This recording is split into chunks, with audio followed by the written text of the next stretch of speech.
Bharatiya Janata party Telangana నాయకుల్లో బండి సంజయ్ చాలా చురుకైన నాయకుడు.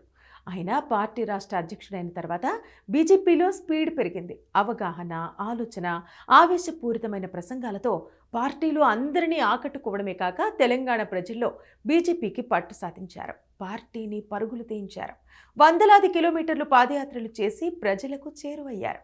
ఆయన ప్రసంగాల్లో లేవనెత్తిన అంశాలు ప్రజల్ని ఆకట్టుకోవడమే కాక వారిని ఆలోచింపజేశాయి. అప్పటి బీఆర్ఎస్ నేతల్లో గుబులు పుట్టించాయి. నమ్మిన సిద్ధాంతాలనే ఆచరణలో పెట్టే వ్యక్తి ఆయన. ఎన్ని ఒడిదుడుకులు వచ్చినా వెనకడుగు వెయ్యని నేత బండి సంజయ్. ఎలాంటి రాజకీయ నేపథ్యం లేకుండా ఓ సామాన్య కార్యకర్తగా రాజకీయ ప్రస్థానం మొదలుపెట్టి భారతీయ జనతా పార్టీ రాష్ట్ర అధ్యక్షుడిగా ఎదిగారు. ఆ పదవికి ఎంతో మంది సీనియర్ నేతలు పోటీ పడినా తగిన వ్యక్తి బండి సంజయ్ మాత్రమే అని భావించిన నేతలు తెలంగాణ బీజేపీ సారథ్య బాధ్యతలు అప్పగించారు. తెలంగాణ బీజేపీ అధ్యక్షుడిగా నియమితులైన నాటి నుంచి బండి సంజయ్ తన వాక్చాతుర్యంతో ప్రజలను ఆలోచింపజేశారు. ప్రస్తుతం బీజేపీ జాతీయ కార్యదర్శిగా ప్రమోట్ అయ్యారు. భారతీయ జనతా పార్టీ తెలంగాణ అధ్యక్షుడిగా ఉన్న కాలంలో ప్రతిపక్షాల్లో ముఖ్యంగా భారత రాష్ట్ర సమితిలో కాక పుట్టించారు. బండి సంజయ్ 11 మార్చి 2020 నుంచి జూలై 4, 2023 వరకు బీజేపీ తెలంగాణ అధ్యక్షుడిగా ఉన్నారు. జూలై 29, 2023న బీజేపీ జాతీయ అధ్యక్షుడు జేపీ నడ్డా ఆయన్ను జాతీయ ప్రధాన కార్యదర్శిగా నియమించారు. 2023 ఆగస్టు 4న ఆ పదవి బాధ్యతలు స్వీకరించారు. ఇటీవలి సంవత్సరంలో తెలంగాణ బీజేపీకి ఊపును, ఉత్సాహాన్ని ఇచ్చి ముందుకు నడిపించిన బండి సంజయ్కు రాబోయే లోక్సభ ఎన్నికల్లో ఆ పార్టీ కరీంనగర్ టికెట్ ఇచ్చింది. బండి సంజయ్ 1971 జూలై 11న కరీంనగర్లో బి నర్సయ్య, శకుంతల దంపతులకు జన్మించారు. తండ్రి ఓ ప్రభుత్వ పాఠశాలలో ఉపాధ్యాయుడు. కరీంనగర్ సరస్వతి శిశు మందిర్లో బండి సంజయ్ చదువుకున్నారు. కరీంనగర్లోనే సంజయ్ డిగ్రీ చేశారు. 2014లో తమిళనాడులోని మధురై కామరాజ్ యూనివర్సిటీ నుండి పబ్లిక్ అడ్మినిస్ట్రేషన్లో మాస్టర్స్ డిగ్రీని పొందారు. బండి సంజయ్ భార్య అపర్ణ, వారికి 2 కుమారులు. భార్య అపర్ణ బ్యాంక్ ఉద్యోగి. 12 ఏళ్ల వయసులోనే రాష్ట్రీయ స్వయం సేవక్ సంఘ్లో చేరారు. ఘటన్ నాయిక, ముఖ్య శిక్షక్గా తొలి దశ నుంచే ఆర్ఎస్ఎస్లో పనిచేశారు.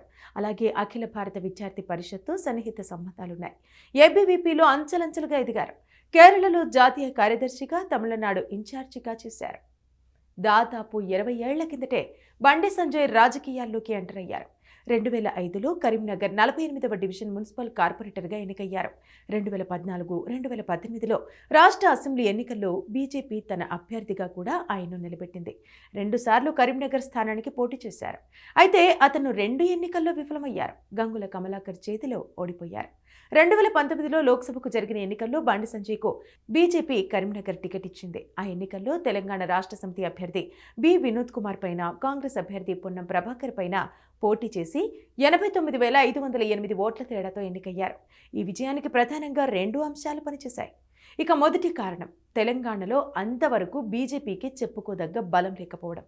ఇక 2వ కారణం అతడి ప్రధాన ప్రత్యర్థులు ఇద్దరూ అప్పటికే రాజకీయంగా స్థిరపడినవారు. ఆ పరిస్థితిలో కూడా బండి సంజయ్ గెలుపు అందరినీ ఆశ్చర్యచకితుల్ని చేసింది.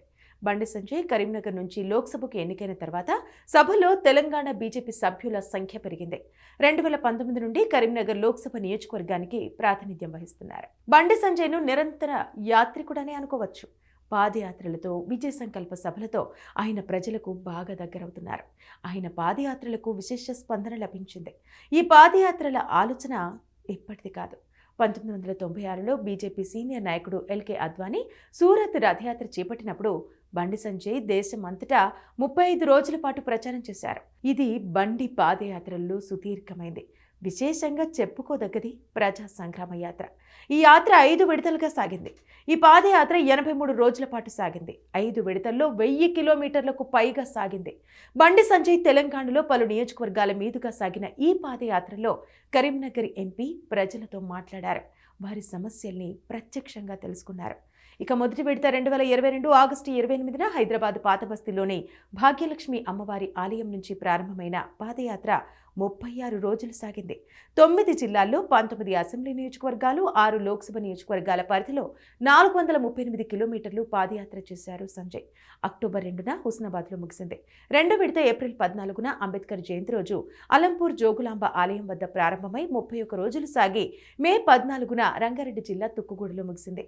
5 జిల్లాల్లో 3 లోక్సభ, 9 అసెంబ్లీ స్థానాల పరిధిలో ఈ యాత్ర సాగింది. అలాగే 3, 4, 5 విడత పాదయాత్రల్ని కూడా బండి సంజయ్ విజయవంతంగా పూర్తి చేశారు.